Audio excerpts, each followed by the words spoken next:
Muy bien. Acompáñenme por favor a Proverbios 3, donde nos quedamos la última vez. Vamos a Proverbios 3, por favor.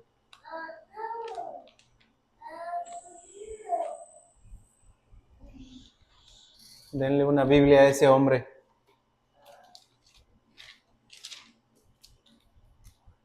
Proverbios 3.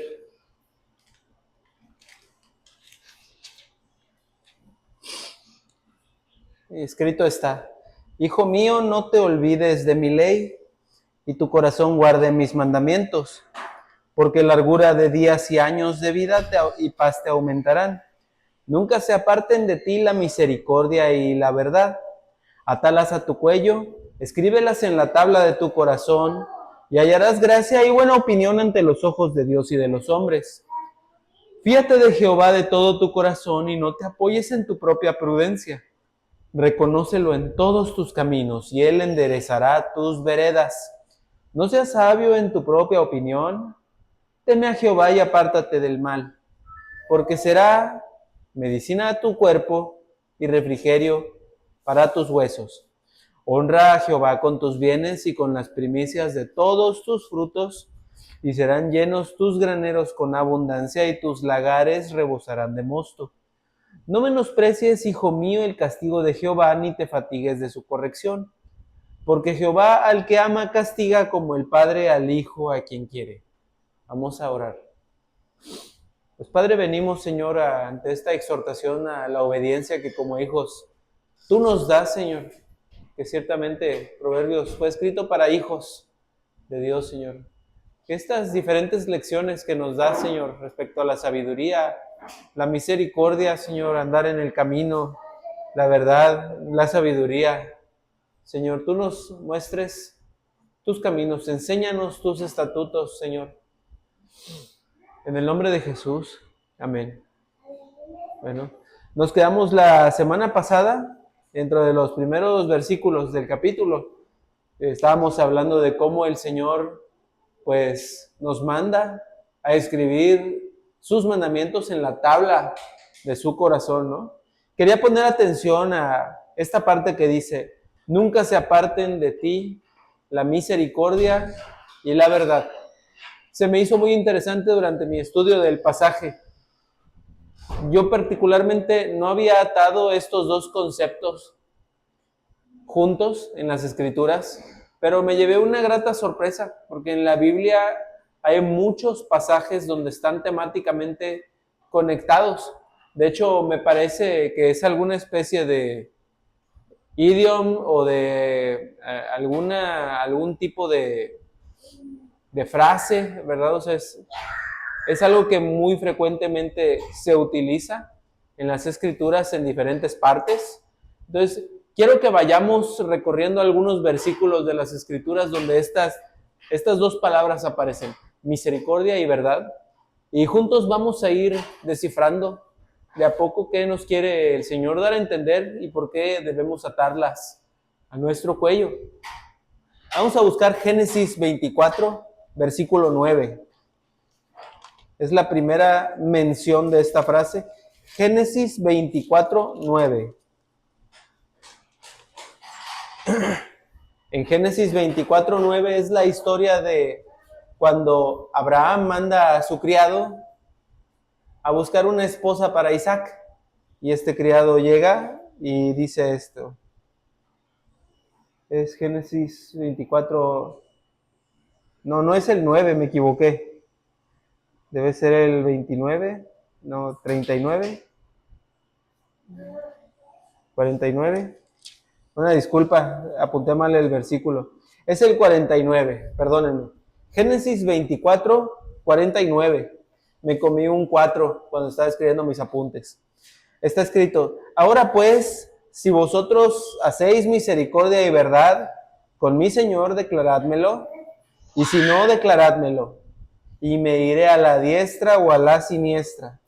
Y entonces Labán y Betuel respondieron y dijeron: de Jehová ha salido esto, no podemos hablarte malo ni bueno.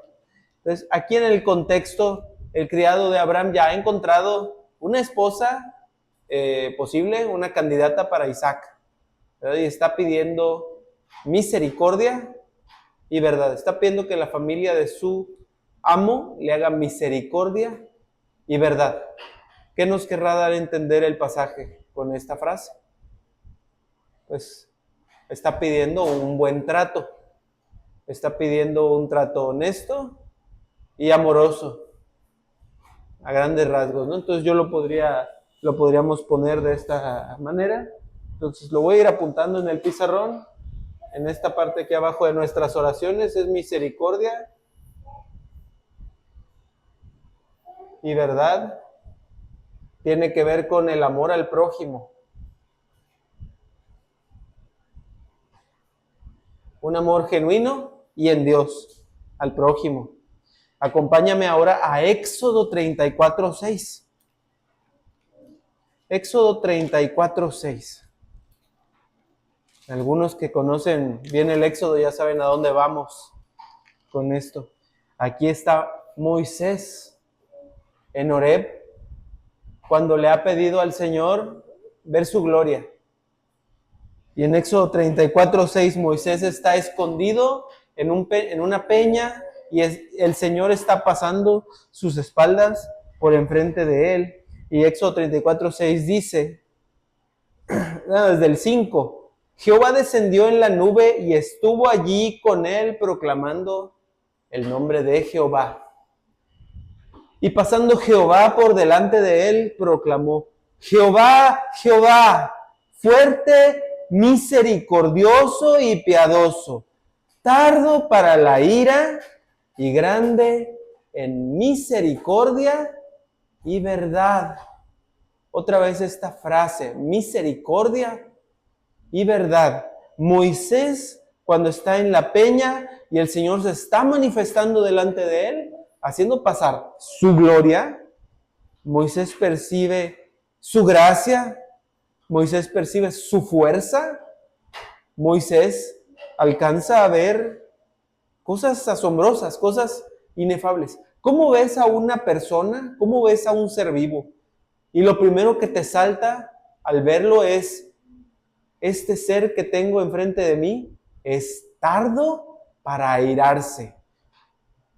¿Alguna vez has visto o pensado eso cuando estás delante de una persona? Te apuesto a que no.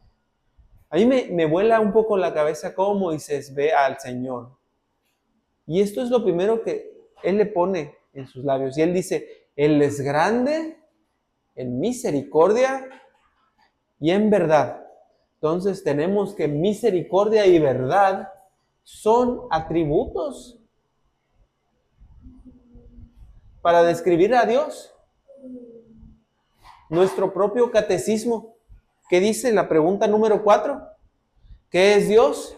Dios es espíritu, infinito, eterno e inmutable. En su ser, sabiduría, poder, santidad, justicia, bondad y verdad. Nuestro catecismo lo pone como bondad y como verdad. La palabra bondad también tiene que ver un poco con el concepto de misericordia, ¿no? Ahora, la misericordia es algo que se extiende hacia una persona que es culpable, ¿no? La bondad puede ser un bien hecho en general al pueblo, ¿no? Pero sí hay una cierta ligación ahí entre estos dos conceptos, ¿no? La verdad, pues es algo que hacemos con honestidad, sin mentiras, en la luz, ¿verdad? Entonces, si la tenemos que separar, estamos hablando de esto. Por tanto, misericordia y verdad son atributos con los que hablamos de Dios y le describimos con precisión. Acompáñame a Salmos 25:10. Salmos 25:10.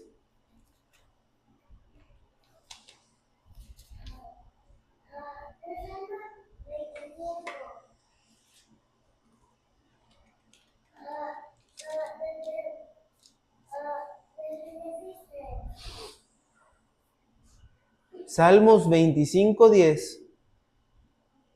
Todas las sendas de Jehová son misericordia y verdad para los que guardan su pacto y su testimonio. Misericordia y verdad son las sendas de los justos que guardan el camino del Señor. O sea, esto tiene que ver con vivir una vida agradable al Señor. Tiene que ver con una vida que ande en los mandamientos de Dios. ¿De acuerdo? O sea, si nosotros caminamos con Cristo, nosotros andamos en misericordia y en verdad. ¿Ok? Y también tiene que ver con el pacto y el testimonio de su mensaje, el testimonio del Señor.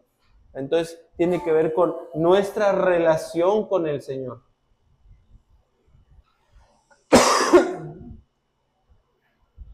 No tenemos una relación con Dios sin andar en misericordia y en verdad.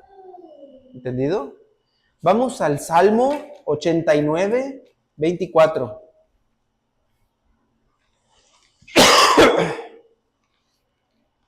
Salmos 89, 24.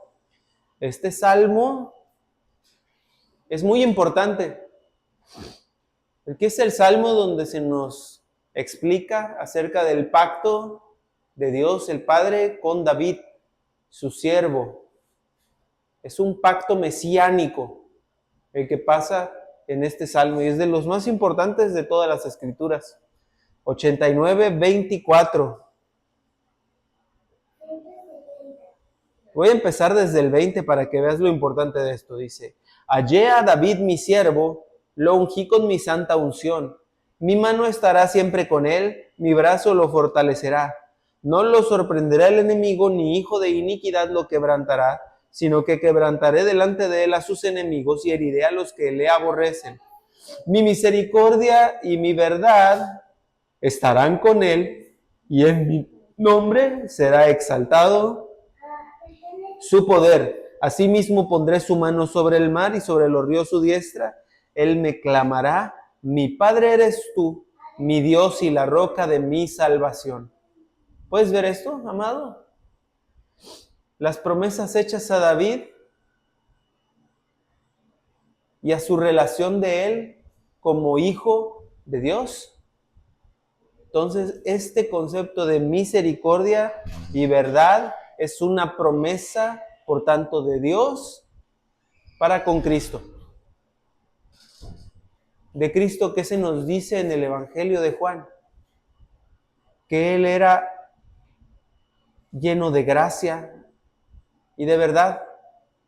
Entonces tenemos también esto, es una promesa para Cristo.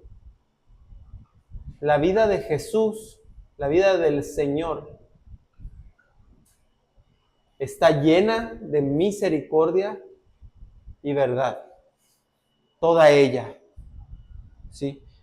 Todo lo que Jesús hacía estaba en misericordia y en verdad, y nunca aparte de ella. Cuando Jesús iba sanando y haciendo milagros y haciendo bienes entre la gente, lo hacía en misericordia y en verdad.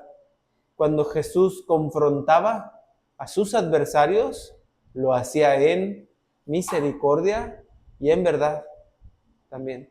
Si Jesús llegó a reprender a alguien alguna vez o a tener alguna actitud que a lo mejor es poco ortodoxa, inclusive algunos hoy en día las juzgarían como faltas de amor. Si alguien viera a un pastor o a algún hermano haciendo algunas de las cosas que hizo Jesús, pero Jesús las hacía en misericordia y en verdad. Toda su vida era misericordia y verdad. Vamos a Proverbios 16:6. Proverbios 16:6.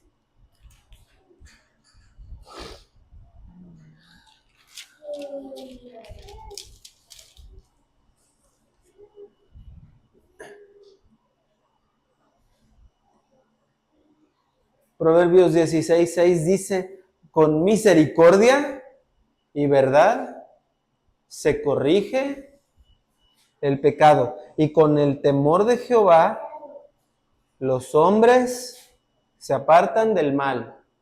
O sea, aquí el proverbio es un proverbio, ¿cómo se llaman este tipo de proverbios, Brando? Cuando una idea ¿La primera idea conecta con la segunda o es una repetición de la segunda?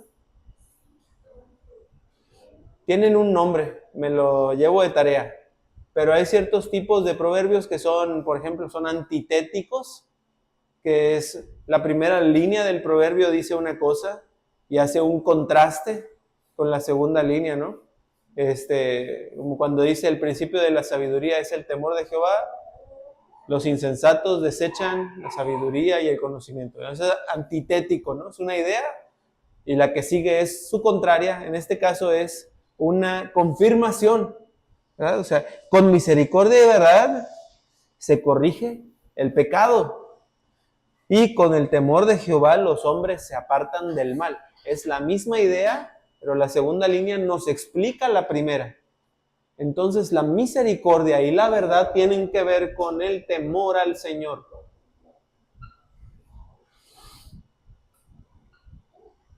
¿Se entiende? Entonces misericordia y verdad tiene que ver con todo esto. Todas estas ideas que hemos hablado es andar en amor al prójimo, es manifestar la gloria de Dios en nosotros.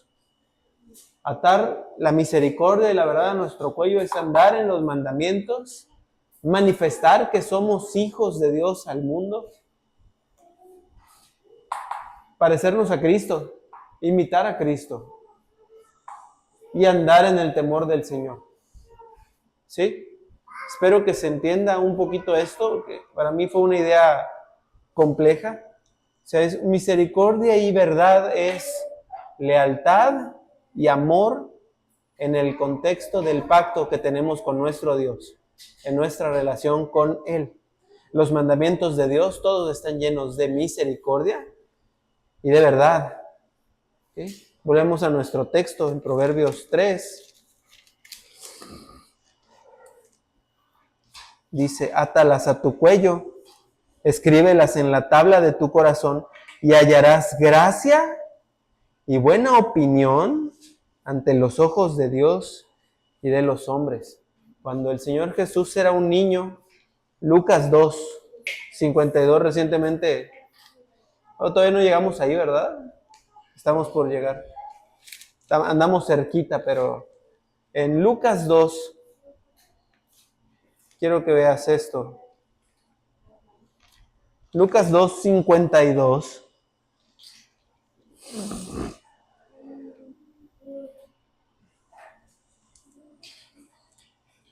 Jesús en toda su niñez solamente tenemos recordada una línea, en un solo versículo, que es el versículo 49.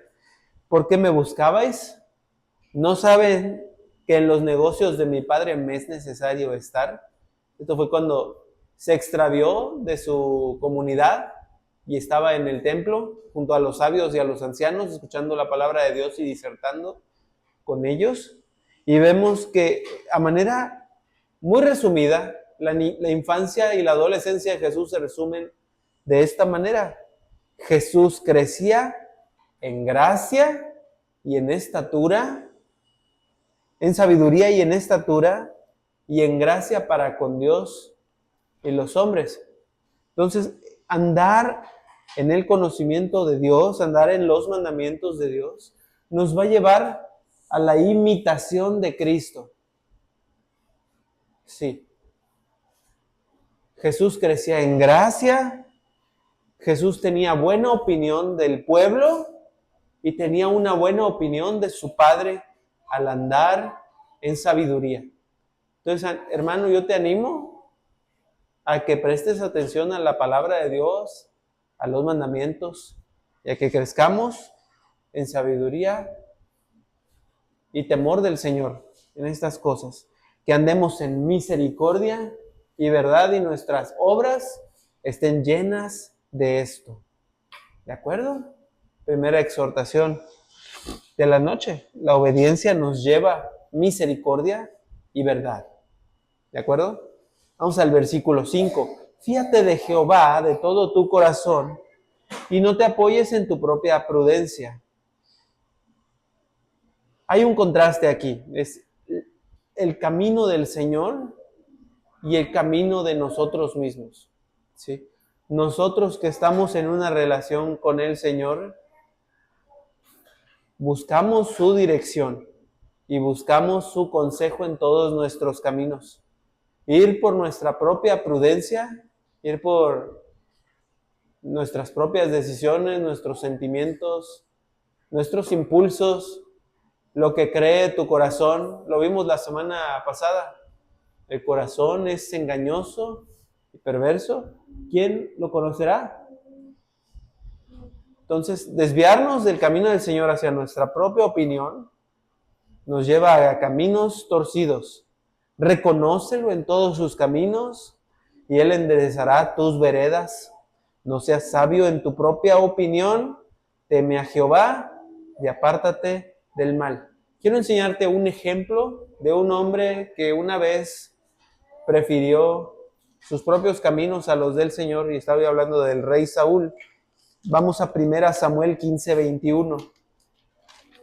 1 Samuel 15:21.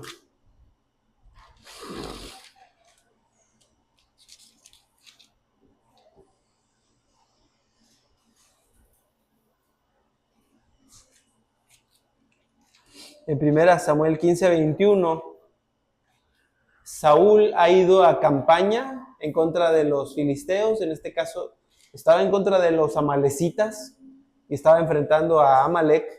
Y el Señor le concedió una importante victoria, pero tenía la encomienda de dar muerte a todos los enemigos que tuvieran, sin importar quién, y no haciendo acepción a nadie, y no quedándose con ningún botín. Era importante aquí que ese pueblo fuera barrido para que no se contaminara la tierra por su causa. En el versículo 21, 1 Samuel 15:21, fíjate lo que dice: mas el pueblo tomó del botín ovejas y vacas, las primicias del anatema, para ofrecer sacrificios a Jehová tu Dios en Gilgal. Esta palabra anatema, ¿qué quiere decir? La vemos en Gálatas 1, cuando Pablo le dice a los Gálatas: si aún nosotros o un ángel del cielo os anunciare un evangelio diferente al que habéis recibido, sea anatema. El anatema es destinado a la destrucción. Entonces, todo este botín que habían acumulado venciendo a los amalecitas tenía que ser destruido. La ofrenda al Señor no hubiera sido elevar un sacrificio en forma a Dios, sino romper todas estas cosas y no quedarse de ellas nada en absoluto. En el versículo 22 dice: Samuel dijo: ¿se complace Jehová tanto en los holocaustos y víctimas como en que se obedezca a las palabras de Jehová? ¿Se complace Dios en nuestras formas religiosas? ¿O se complacerá el Señor en su obediencia? Samuel dice: ciertamente el obedecer es mejor que los sacrificios y el prestar atención que la grosura de los carneros, porque como pecado de adivinación, escucha esto, pocas cosas abominables y detestables y sucias e impuras para el pueblo de Dios, como participar de los ritos de las religiones paganas, consultar a los muertos, consultar mediums, buscar a los fantasmas, buscar la voluntad de Dios en espíritus que no son el Espíritu de Dios. Fíjate lo que dice: como pecado de adivinación es la rebelión, y como ídolos e idolatría, la obstinación. Cuando una persona insiste en ir por un camino que es contrario al de Dios,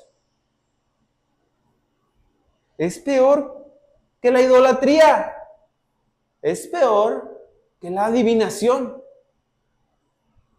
Esa es la balanza de Dios, no es nuestra balanza.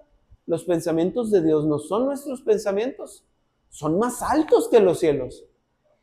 Entiende la perspectiva, pues, y oye, ¿a Dios no le complacen más los ritos religiosos? A Dios le complace un corazón obediente, manso y que busca su gloria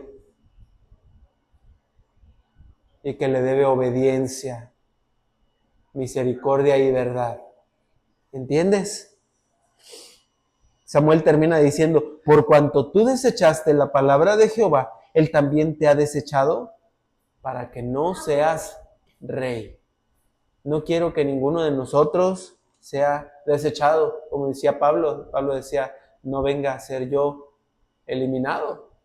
Como le decía a los Gálatas, para que no caigan de la gracia, ¿verdad? Tenemos que prestar atención a esto. No seas sabio en tu propia opinión. Dios enderezará tus sendas si andas reconociéndolo en todos tus caminos y no te consideras tú más sabio que Dios. Esto es lo que decimos cuando nosotros nos apartamos del consejo de Dios. ¿Sí? Nosotros tenemos un espíritu que le pertenece a Dios, tenemos una palabra de Dios, tenemos a la sabiduría de la iglesia, tenemos hermanos y hermanas que conocen la palabra de Dios en nuestra iglesia local y también fuera de nuestra iglesia local también, que Dios tiene un solo cuerpo, una sola iglesia universal, santa. Entonces, podemos recurrir a el conocimiento de Dios, a la sabiduría de Dios en toda su iglesia para ilustrarnos en nuestros caminos, para andar en ellos.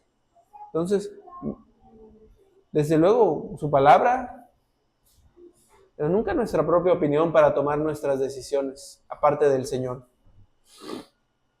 Sea lo que sea, en cualquier aspecto de la vida, buscarle. Es importante, ¿no? Versículo 8 dice, porque será medicina a tu cuerpo y refrigerio a tus huesos. Y quiero que veas esto. Pero apartarnos de los caminos del Señor para los santos es peligroso. Por cuanto el Señor nos ama con un amor eterno de Padre, ¿sí? Las consecuencias para nuestra salud también están en juego. Quiero que consideres, por ejemplo, el Salmo 51:8, que dice, hazme oír gozo y alegría, y se recrearán los huesos que has abatido. O sea, el Señor mismo cuando estamos en pecados, cuando estamos en rebelión, el Señor, que es un Padre bueno, es capaz de disciplinarnos, y esta disciplina se puede manifestar en nuestras almas, haciéndonos pasar por debilidad, haciéndonos ser, pues enfrentándonos a nuestros enemigos con más fuerza, ¿sí? Inclusive padeciendo esto de nuestros cuerpos, de algunas cosas. Quiero que consideres conmigo Lamentaciones 3. No hay mejor ejemplo que este. El libro de las Lamentaciones de Jeremías está después de Jeremías, es un pequeño libro, Lamentaciones 3.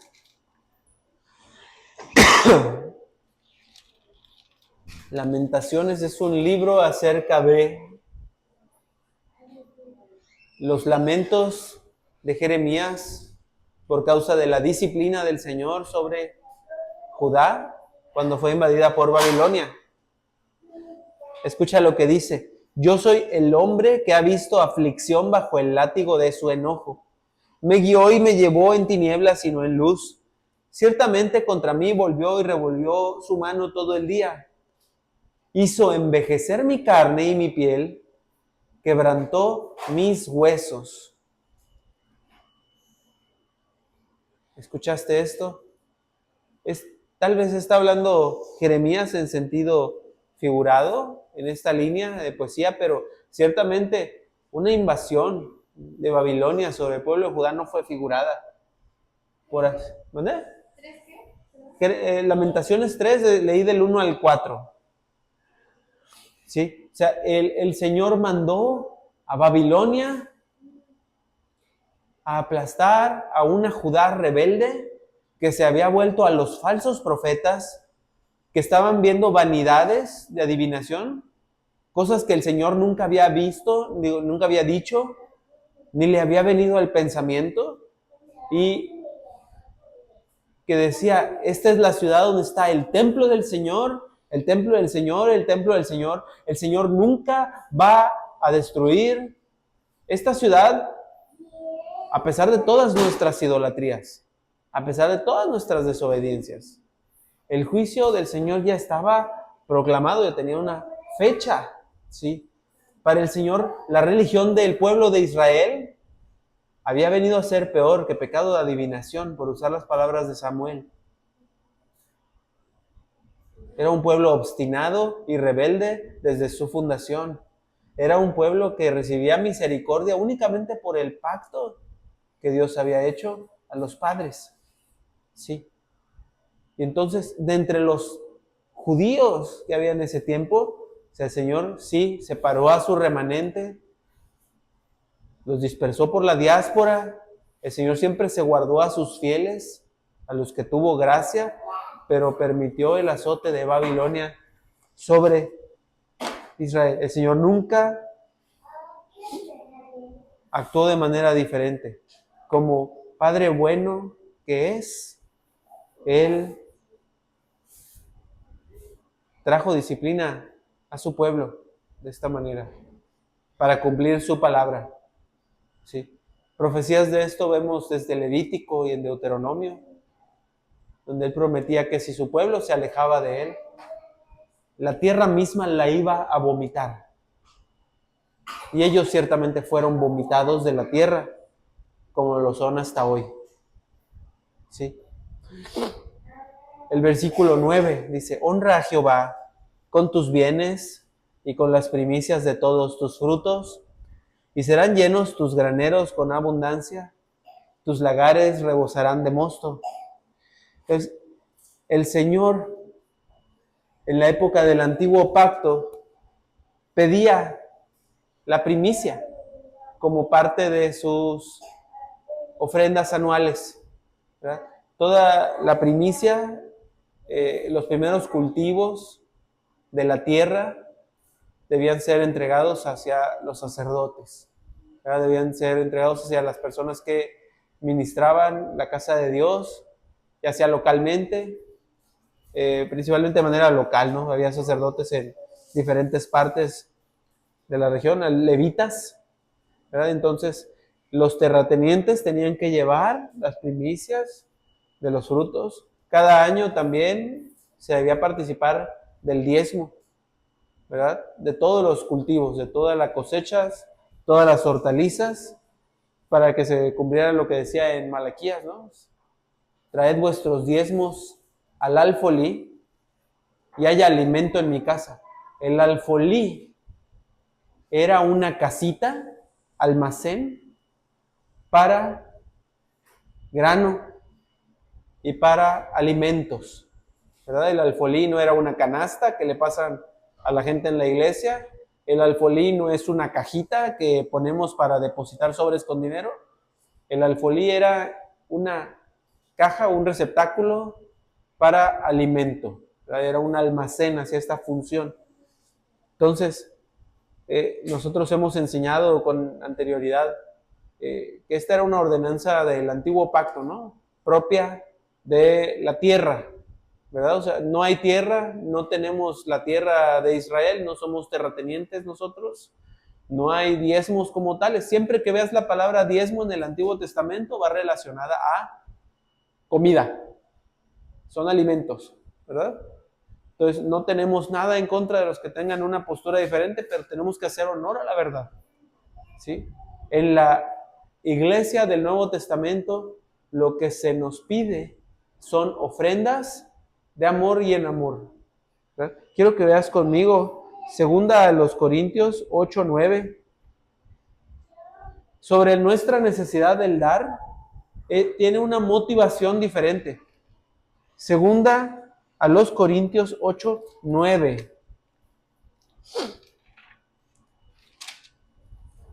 Nosotros no tenemos una clase sacerdotal a la cual debemos sostener, como eran los impuestos, ¿verdad? Como era el diezmo, que era el impuesto de la tierra. Tenemos otra motivación para el dar. Segunda a Corintios 8:9. Porque ya conocéis la gracia de nuestro Señor Jesucristo, que por amor a vosotros se hizo pobre, siendo rico, para que vosotros con su pobreza fueseis enriquecidos. Entonces aquí Pablo está hablando en medio de el contexto de una ofrenda que se levantó para la iglesia en Jerusalén, que parecía hambre en estos tiempos. Pablo estaba reuniendo una ofrenda para ellos, una ofrenda monetaria. Aquí era una ofrenda motivada por el amor a nuestros hermanos en Cristo.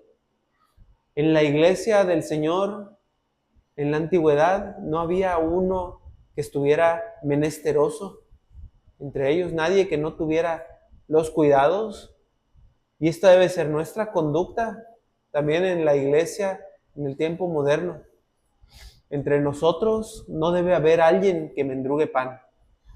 Entre nosotros no debe haber alguien que esté padeciendo por falta de techo. Nuestras buenas obras nos deben llevar a hacernos cargo de nuestros hermanos en necesidad, por causa de la gloria de Cristo, por imitación a Él, que siendo rico, se empobreció a sí mismo, por amor a nosotros. Pues la motivación es bien diferente. Quiero que vengas conmigo a Lucas 14, del 12 al 14. Lucas 14, del 12 al 14.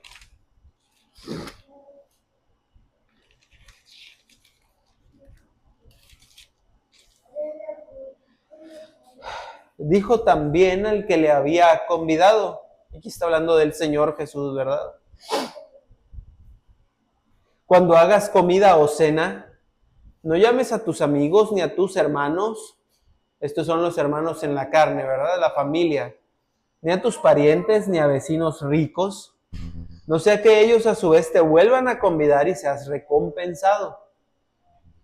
Mas cuando hagas banquete, llama a los pobres, los mancos, los cojos y los ciegos. Ahora, estos cojos y mancos y pobres y ciegos, está hablando en medio del contexto de la comunidad del pacto, ¿verdad? Es bueno si nos hacemos cargo de la pobreza de alguien, pero el Señor Jesús decía, los pobres siempre estarán entre ustedes. ¿No es la misión principal de la iglesia en nuestro tiempo? Aliviar la pobreza de todo el mundo. No hay dinero existente en el mundo que sea capaz de hacer esto. Y tampoco es bueno.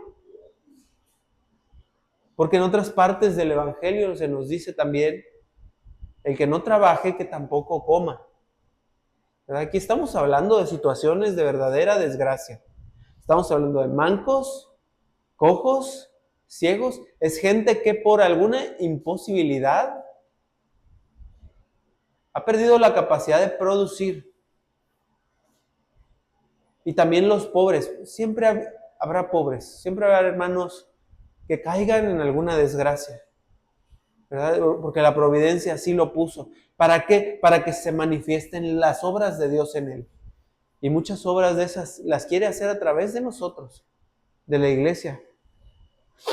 Versículo 14. Y serás bienaventurado, porque ellos no te pueden recompensar, pero te será recompensado en la resurrección de los justos. ¿Mentirá Cristo al decir esto? ¿O no le creemos lo suficiente? Es menester, hermanos, hacernos cargo de nuestros enfermos, de nuestros necesitados. de las personas que entre nosotros no pueden trabajar, de nuestras viudas.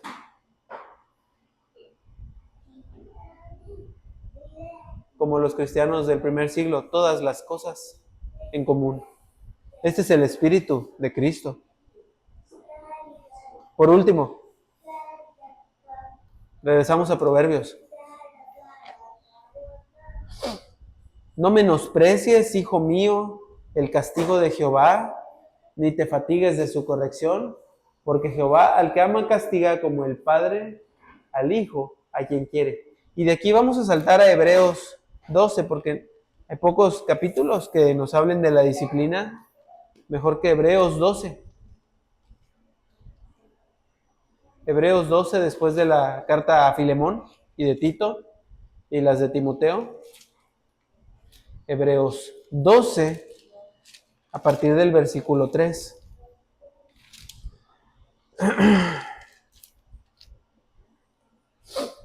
Considerad a aquel que sufrió tal contradicción de pecadores contra sí mismo, para que vuestro ánimo no se canse hasta desmayar, porque aún no habéis resistido hasta la sangre, combatiendo el pecado, y habéis ya olvidado la exhortación que como a hijos se os dirige, diciendo: Hijo mío, no menosprecies la disciplina del Señor, ni desmayes cuando eres reprendido por Él.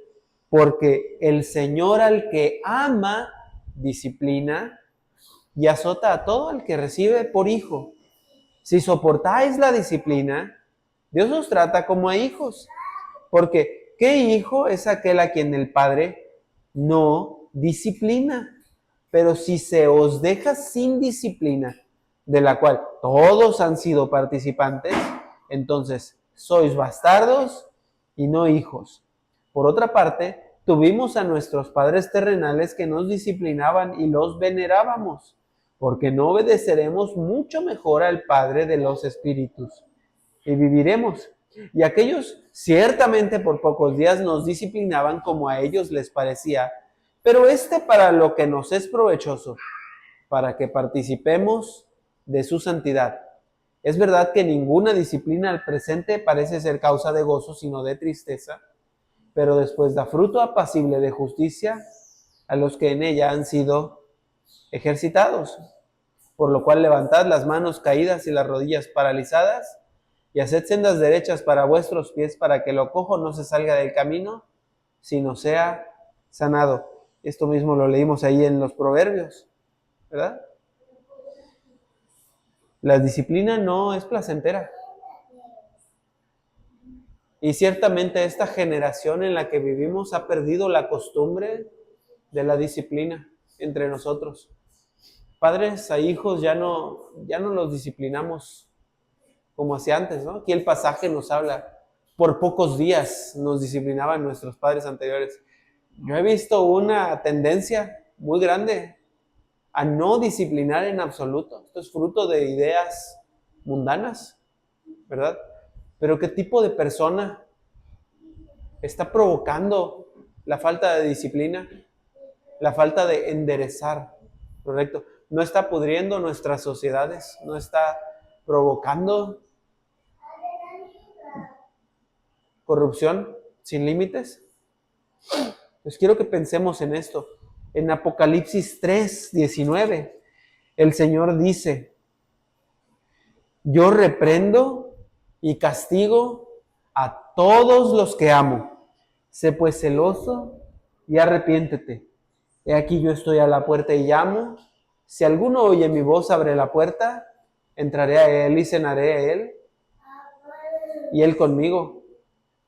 Al que venciere le daré que se siente conmigo en mi trono, así como yo he vencido y me he sentado con mi Padre en su trono. El que tenga oído, oiga lo que el Espíritu dice a las iglesias. 3:19. Yo reprendo y castigo a todos los que amo. Hijos, nuestros amados hijos, si papá, mamá te regaña, te reprende, te castiga, te ama. ¿Sí? Entiéndelo de esta manera. No queremos ser duros, no queremos lastimar tus sentimientos, queremos mostrarte amor, porque el amor nos lleva a los caminos del Señor. Este es el camino de la vida. Y apartarnos de Él es para muerte, es para perdición. Amén. ¿Alguien tiene alguna pregunta, duda o comentario?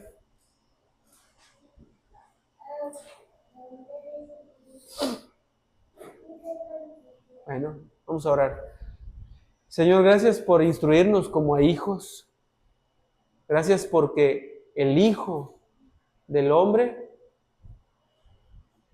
también nos instruye como hijos con su ejemplo, para que seamos hijos del Padre que está en los cielos.